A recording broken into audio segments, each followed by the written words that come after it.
대학이 점점 많이 이렇게 깊어져 가는 것 같아요. 코로나 때문에 잠잠했던 동성애 축제, 퀴어 축제가 또 열린다고 막 해달라고 시위를 하고, 그거 반대한다고 또 반대 시위를 하고, 이제는 낙태할 권리가 있다고 낙태할 권리를 달라고 데모를 하지를 않나. 몸을 파는 창기가 권리가 있다고 자기가 해야 할 것이 뭔지 모르고 권리를 주장하고 지금 여기저기 막 외치고 다니고 있어요. 세상이 참으로 많이 강팍해지고 있습니다. 제가 금요일 날에도 저녁에 말씀드렸지만, 여러분, 교만한 사람은 자기가 해야 할 것, 지불해야 할 것을 은근슬쩍 피하고 오로지 받을 것만 목숨을 걸고 쫓아다니면서 받습니다. 그래서 자기의 의무는 다 하지 않고 달라고 하는 권리만 내세우는 것이 교만한 사람들의 특징입니다. 겸손한 사람은 무엇을 주든지 항상 다 감사하게 마련입니다. 그래서 이 세상이 점점 지금 그렇게 악하게 흘러가고 있는데, 말세죠. 말세 중에 그 말세를 지금 우리가 살고 있습니다. 여러분, 그래서 우리가 이거를 이겨내고 넘어가지 않으려면 무엇보다도 믿음이 중요합니다. 할렐루야. 왜냐하면요, 믿음이 없으면 여러분 구원도 없어요. 구원은 믿음으로만 가는 거니까요. 나중에 예수님 반드시 다시 오시는데 올라가신 모습 그대로 다시 내려오십니다. 그때에 구원받은 자와 구원받지 않은 자를 분명히 가르십니다. 그래서 구원받은 자를 어떻게 골라내느냐? 바로 믿음입니다. 그런데 그 믿음이요, 그냥 끝까지 가는 게 아니라 다 믿음이 흔들리고 자꾸 넘어집니다. 그것을 사탄이가 노리는 거거든요. 그래서 주님 다시 오실 때 내 믿음을 본다고 그랬어요. 여러분, 물질 많다고 구원받는 거 아니고, 착한 일 많이 했다고 구원받는 거 아니고, 내가 내 주변에 믿음 좋은 사람들이 있다고 구원받는 거 절대 아니에요. 그래서 무엇보다도 여러분, 다른 건 다 잃어버려도 좋아요. 물질 잃어버려도 좋고, 심지어 건강 안 좋아도 상관없어요. 믿음만큼은 절대로 놓치면 안 됩니다. 여러분, 지금까지 다 신앙생활한 게 뭐예요? 천국 가려고 신앙생활한 거 아니에요. 한순간에 나 예수 모릅니다 이렇게 되면 이거 야단난 거예요. 지금까지 신앙생활 했던 것이 다 물거품 내버려요. 쌓아놨던 공적들이 다 날아가 버리는 거예요.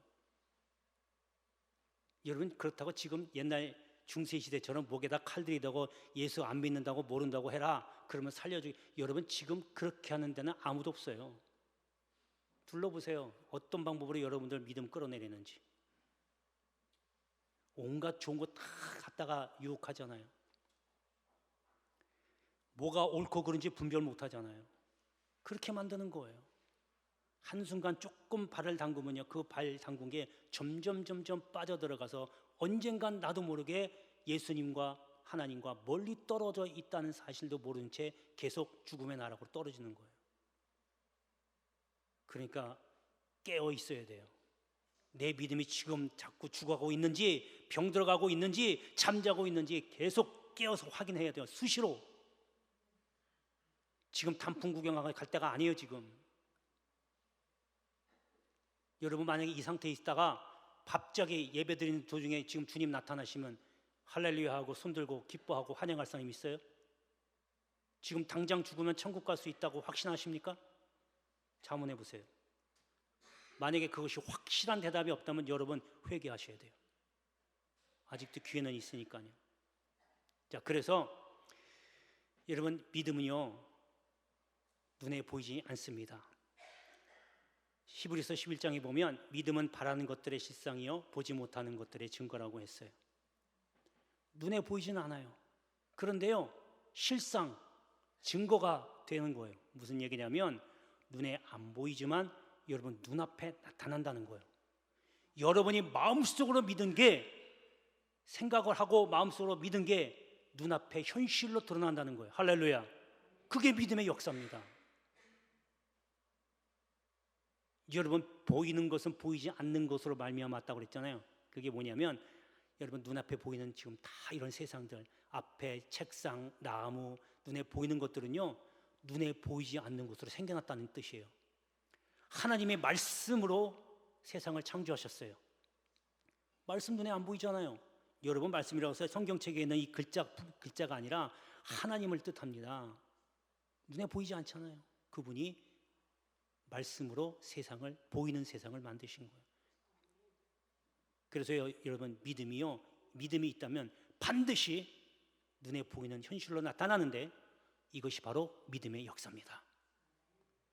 여러분이 가지고 있는 믿음, 그 믿음대로 눈앞에 나타나게 될 줄로 믿습니다. 할렐루야. 자, 그러면 여러 가지 많은 역사들이 있어요. 믿음에는 다 나름대로 믿음을 가지고 체험들을 많이 하셨겠지만, 오늘 성경 말씀에 근거해서 어떤 믿음의 역사가 나타나는지 한번 살펴볼 건데, 여러분, 이 역사가 여러분 믿음이 있다라고 하면 반드시 나타나게 됩니다. 그게 나타나지 않는다면 여러분들은 세 가지 중에 하나입니다. 믿음이 죽었든지 병들든지 잠자든지. 그러면 다시 점검해서 믿음을 세우셔야 돼요. 오늘 이러한 은혜가 여러분들에게 있기를 주의 이름으로 축복합니다. 자, 첫 번째는 어떤 역사냐면 참석의 역사입니다. 가버나움에 있는 어떤 시몬의 집에 이제 예수님 중심으로 모임이 열렸어요. 그런데 오늘 말씀에 보니까 죄 있는 여자라고 돼 있죠. 죄를 지은 한 여자. 이 죄를 지은 한 여자가 예수님이 모이는 그곳에 찾아온 거예요. 참석한 거예요. 어떻게 보면 불청객이에요. 초청하지 않았는데 온 거예요. 근데 이 여자는 예수님이 어떤 분인지를 아는 거예요. 세리와 죄인들과 함께 하시고 또 그 사람들의 죄를 용서해 주신다는 것을 알았어요. 물론 자신이 어떤 상황에 있는지도 알았죠. 그래서 예수님을 만나러 그 모임에 참석한 겁니다.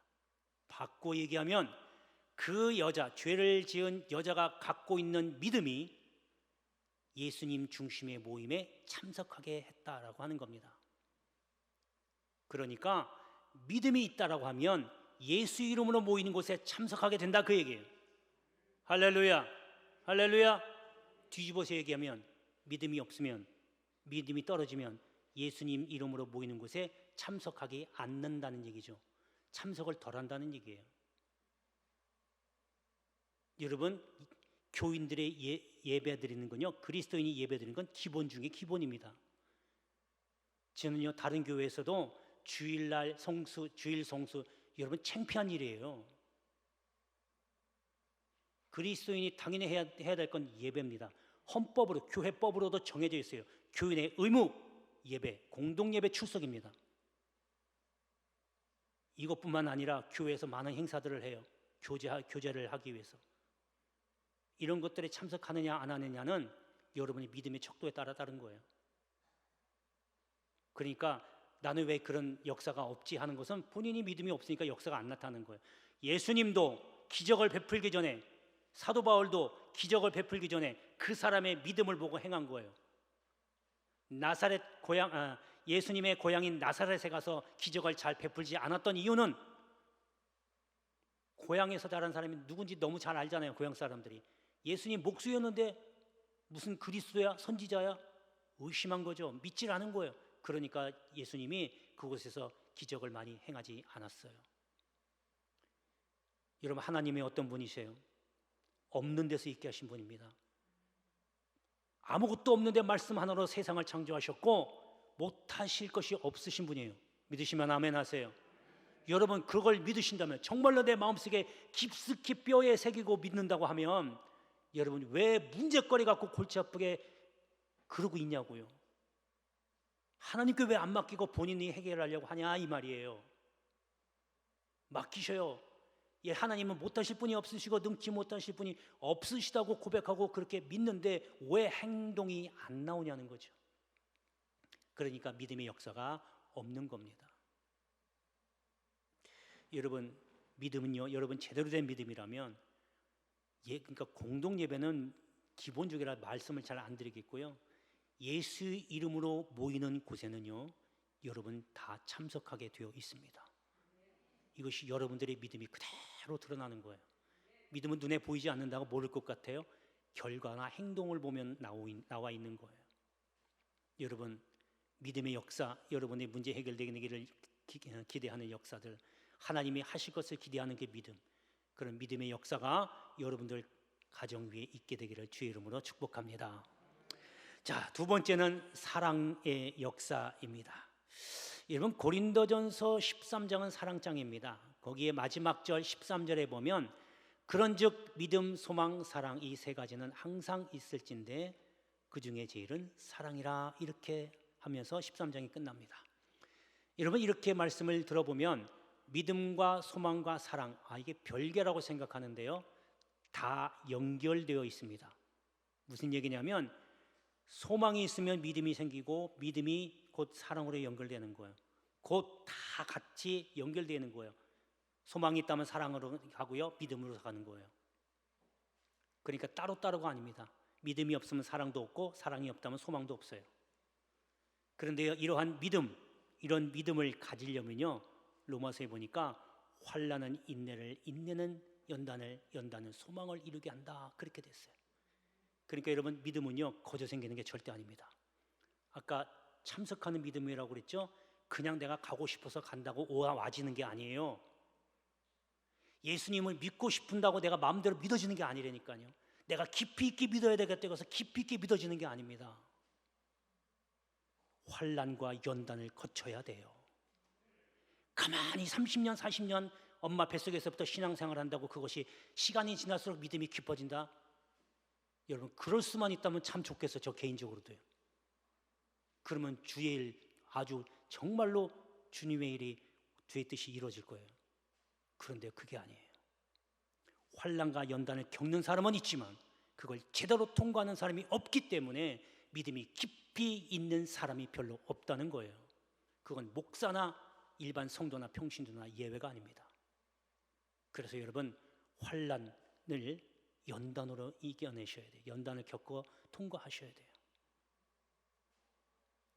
그래야 믿음이 깊어지고, 믿음이 깊어진다는 얘기는 뭐예요? 사랑이, 큰 사랑이 내게 임한다, 그겁니다. 할렐루야. 그리고 또 소망도 마찬가지예요. 여러분 기도하잖아요. 이거 이루어달라고.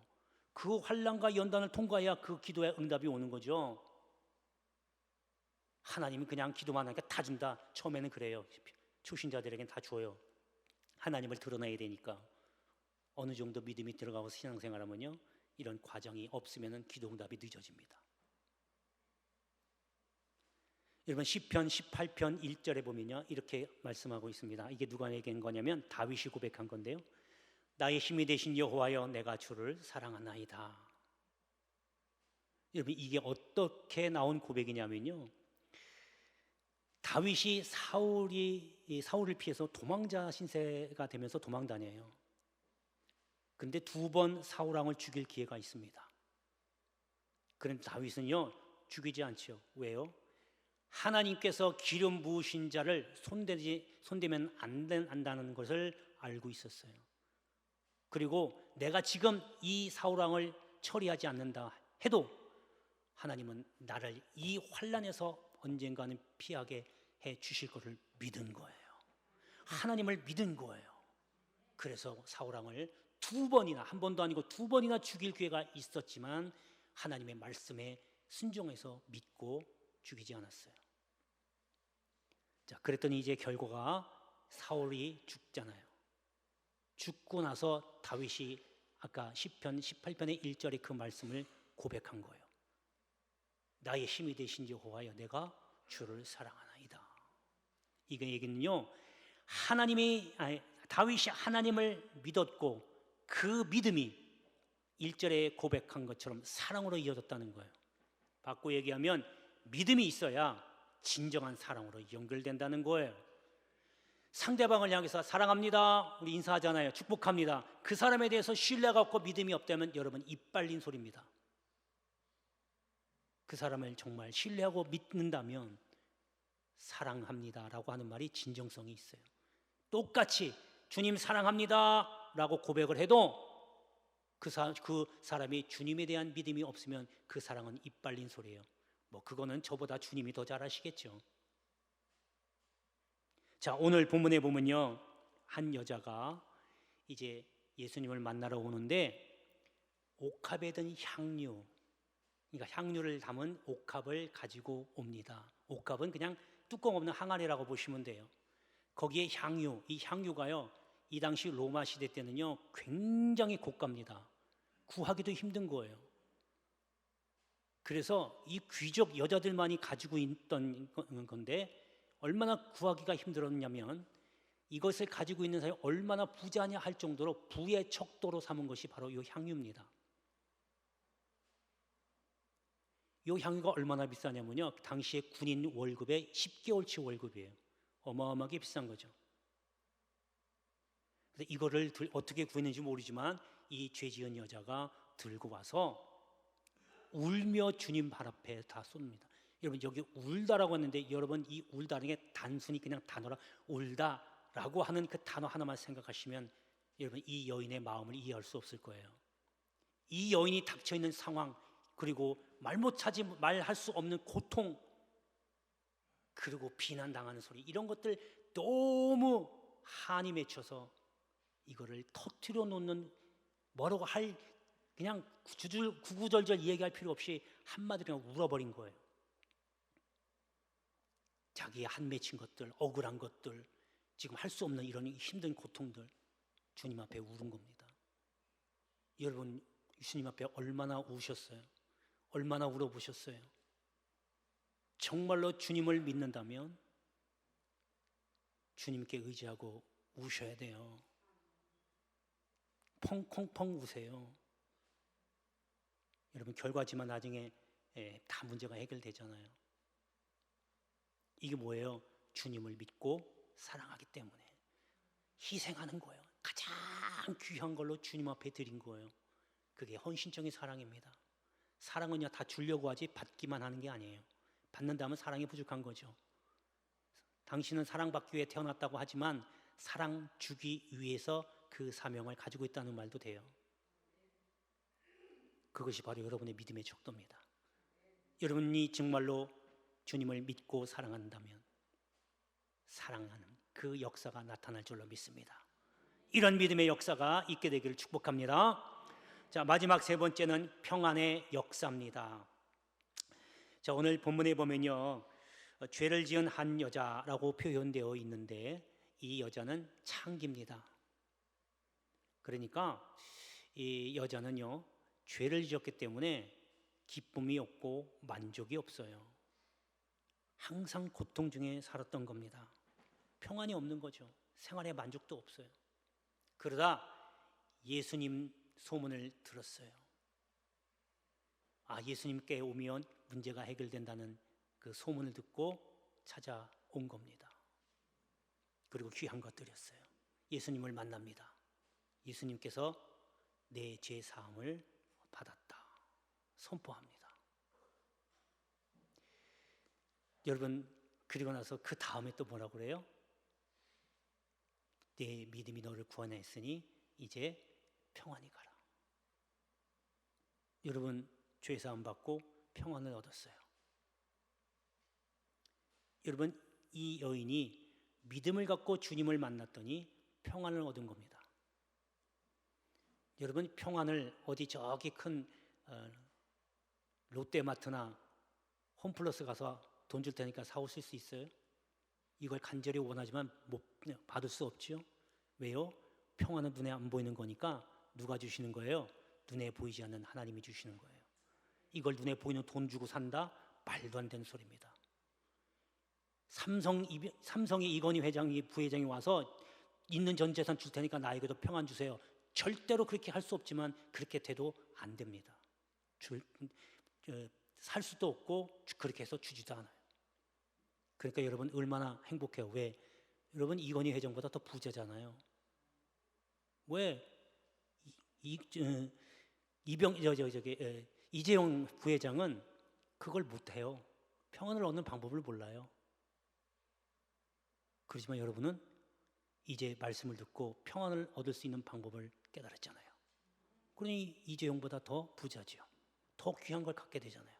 할렐루야, 할렐루야. 눈앞에 있는 돈의 물질에 얽매이지 마십시오.